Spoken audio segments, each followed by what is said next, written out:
মুখ্যমন্ত্রী মমতা বন্দ্যোপাধ্যায়ের নির্দেশ মতো এবার শহর কলকাতা এবং তার পাশাপাশি পশ্চিমবঙ্গে শুরু হয়ে গেল আমাদের পাড়া আমাদের সমাধান কর্মসূচি। যেমন দুয়ারে সরকার আমরা দেখেছি, ঠিক তেমনই আমাদের পাড়া আমাদের সমাধান কর্মসূচি। এবং সবার প্রথমে যে ছবিটা দেখাবো, যে একেবারে সামনে রয়েছে রেজিস্ট্রেশন কাউন্টার, এবং সেই রেজিস্ট্রেশন কাউন্টারে এসে ভোটার কার্ড দেখালে কিন্তু পশ্চিমবঙ্গ সরকারের বিভিন্ন যে প্রকল্প রয়েছে সেই প্রকল্পের মধ্যে অধীন যে কাজগুলো রয়েছে সেগুলো সংশোধন করা বা আলাদা করে অ্যাডিশন করা, সেই কাজ করা যাবে। কিন্তু এই আমাদের পাড়া আমাদের যে সমাধান, সেই তার মধ্যে কিন্তু প্রতিটি বুথ পিছু 10 লক্ষ টাকা করে দেওয়া হচ্ছে। এবং সেখানে দাঁড়িয়ে স্পষ্টত কোথাও গিয়ে প্রতিটি বুথ পিছু যে 10 লক্ষ টাকা হবে, সেখানে বিদ্যুৎ, জল সহ রাস্তা, বিভিন্ন কাজ, যদি কোনো রকমের কাজ আটকে থাকে বা যেটা এখনো পর্যন্ত হয়নি, সেই সমাধান করে দেওয়া হবে। এবং মূলত এখানে আমি দেখতে পাচ্ছি যে হেলথ ডেস্ক বানানো রয়েছে, এখানে হেলথ চেক আপ হচ্ছে। এবং তার পাশাপাশি কিন্তু এখানে এটা কিসের কাউন্ট? স্টেট ব্যাংকের কাউন্ট। এটা কি জন্য এখানে করা হয়েছে? জিরো ব্যালেন্সের অ্যাকাউন্ট ওপেনিং হবে সবারই এখানে, কোনো ফান্ড ম্যান্ডেটরি নয়, মেনটেনেন্স চার্জও নয়, তো সবাই এসে এখানে অ্যাকাউন্ট খুলতে পারে। আমাদের পাড়া আমাদের সমাধানের মধ্যে কিন্তু জিরো ব্যালেন্স অ্যাকাউন্ট খোলার একটা ব্যবস্থা, সেটাও কিন্তু করা রয়েছে। এবং আমি শুভজিৎকে বলবো ঠিক আমার বাঁ পাশে কিন্তু দেখাতে, যে এখানে কিন্তু বিভিন্ন এনরোলমেন্টের কাজ চলছে এবং বিভিন্ন কাউন্টার করা হয়েছে, কমপ্লেন বক্স থেকে শুরু করে মানুষজন এসে, ইঞ্জিনিয়ারিং ডিপার্টমেন্ট এই মুহূর্তে রয়েছে আমি দেখতে পাচ্ছি। তার পাশাপাশি কিন্তু এখানে বিভিন্ন যে জল সহ বা বিভিন্ন জায়গায় রাস্তা সহ বিভিন্ন প্রকল্পের যে বিষয়গুলো রয়েছে, সেই কমপ্লেন দেওয়ার জন্য কিন্তু এখানে সেখানে খোলা হয়েছে। একেবারে 70 নম্বর ওয়ার্ডে আমরা রয়েছি। এটা কিসের জন্য? এটা স্বাস্থ্যসাথী আমরা ফর্ম ডিস্ট্রিবিউট করছি, এটা স্বাস্থ্যসাথীর জন্য ডিস্ট্রিবিউট করছেন একেবারে। তার পাশে কিন্তু আমি দেখতে পাচ্ছি যে স্টুডেন্ট ক্রেডিট কার্ড পশ্চিমবঙ্গ সরকারের অন্যতম একটি বড় প্রকল্প। এবং সেই নিয়ে স্টুডেন্ট ক্রেডিট কার্ডের কতজন এসছেন সকাল থেকে? আমরা হায়ার এডুকেশন ডিপার্টমেন্ট থেকে এসেছি, আমরা শিক্ষাবন্ধু। প্রত্যেক বছর স্টুডেন্ট ক্রেডিট কার্ড এই প্রকল্পে আমরা ডিপ্লয়েড হই। আর এটা মাননীয় মুখ্যমন্ত্রীর একটা অত্যন্ত সুচিন্তিত এবং অত্যন্ত একটা উপকারী স্কিম, যেখানে আমাদের ছাত্রছাত্রীরা অনেক সহজ শর্তে লোন পায়। এটা স্টুডেন্ট ক্রেডিট কার্ড হচ্ছে একটা লোন, যার 10 লাখ টাকা পর্যন্ত এই লোনটা স্যাংশন হয়। আর যার যেরকম দরকার সেই অনুযায়ী এরা লোন পায়। 15 বছর পর্যন্ত লোনটা তারা শোধ করতে পারে।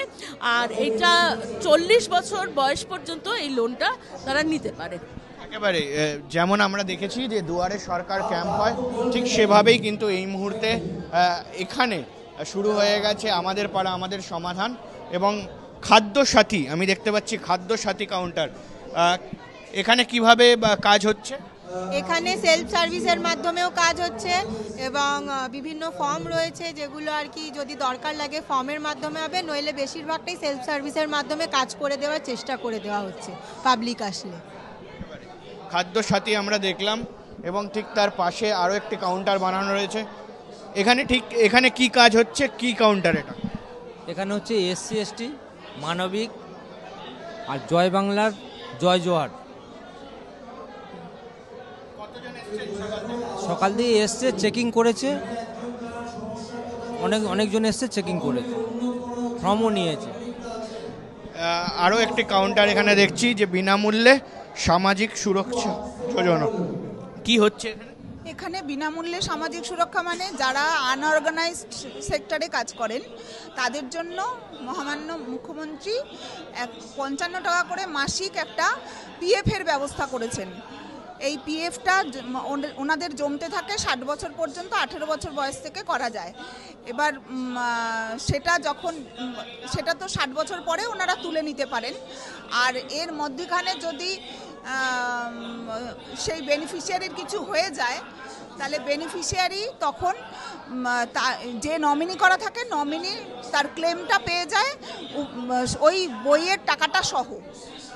একেবারে এই মুহূর্তে দাঁড়িয়ে আমরা 70 নম্বর ওয়ার্ডে রয়েছি। কাউন্সিলর অসীম বসু এখানেও একটি কাউন্টার করা হয়েছে, আমি দেখতে পাচ্ছি অ্যাপ্লিকেশন ফর্ম। এটা কিসের অ্যাপ্লিকেশন ফর্ম? এটা লক্ষ্মী ভাণ্ডারের। লক্ষ্মীর ভাণ্ডারের জন্য। একেবারেই লক্ষ্মীর ভাণ্ডার মানে সরকারের অন্যতম একটি বড় কর্মসূচি, এবং লাখো লাখো মহিলা এই মুহূর্তে এই লক্ষ্মীর ভাণ্ডার ভাতা পান।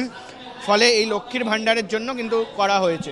ফলে আমরা বুঝতেই পারছি যে আমাদের পাড়া আমাদের সমাধানে এই মুহূর্তে দাঁড়িয়ে স্পষ্টত কোথাও গিয়ে শুধুমাত্র একেবারে যে কমপ্লেন বক্স বা রেজিস্ট্রেশন কমপ্লেন এমনটা নয়, দুয়ারে সরকারে যেভাবে প্রকল্পগুলি সুবিধা দেওয়া হয় পশ্চিমবঙ্গ সরকারের তরফে, ঠিক সেই ব্যবস্থাগুলি কিন্তু এই মুহূর্তে রাখা রয়েছে এখানে।